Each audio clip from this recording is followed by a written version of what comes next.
Andhra Pradesh Congress party అధ్యక్షురాలు YS Sharmila గారు YCP నేతలపైన ఆగ్రహం వ్యక్తం చేశారు. వివరాల్లోకి వెళితే వైఎస్ఆర్ పేరు చెప్పి ప్యాలెస్లు కట్టుకొని రాష్ట్రాన్ని దోచుకున్నారని వైసీపీ నేతలపైన కాంగ్రెస్ పార్టీ రాష్ట్ర అధ్యక్షురాలు వైఎస్ షర్మిల గారు ఆరోపించారు. ఇంట్లో కూర్చొని బటన్ నొక్కి పాదయాత్ర చేసినంత మాత్రాన ఆయన వారసులు కారని చెప్పి దుయ్యబట్టారు.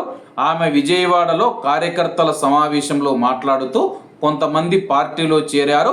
ఈ సందర్భంగా ఆమె మాట్లాడుతూ వైఎస్ఆర్ ఆశయాలు సిద్ధాంతాలను పాటించేవారే ఆయనకు నిజమైన వారసులు. కాంగ్రెస్ను బలపరచడం అంటే వైఎస్ఆర్ ఆశయాలు నిలబెట్టడమే.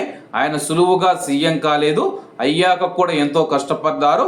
ఈ మధ్య నాయకులు ఒకసారి సీఎం అయితే ప్రజలకు అందుబాటులో ఉండరు, సొంత పార్టీ నాయకులకు కనపడరు.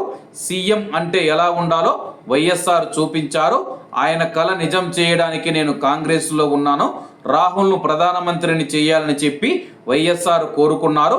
వైఎస్ఆర్ బ్రతికి ఉంటే ఆంధ్రప్రదేశ్ రాష్ట్ర విభజన జరిగేది కాదు. తెలంగాణ ఉద్యమంలో ఎక్కువ చనిపోకూడదనే రాష్ట్రాన్ని కాంగ్రెస్ విభజించిందని షర్మిల అన్నారు. సమావేశంలో కేంద్ర మాజీ మంత్రులు పల్లం రాజు, జేడి శీలం, ఏఐసిసి సభ్యుడు గిడుగు రుద్రరాజు, పిసిసి మాజీ అధ్యక్షుడు రఘువీరారెడ్డి, మస్తాన్ వలి తదితరులైతే పాల్గొనడం జరిగింది. మరి షర్మిల గారి వ్యాఖ్యలపైన వైఎస్ఆర్సీపీ నేతలు ఏ విధంగా స్పందిస్తారో వేచి చూడాల్సి ఉంది.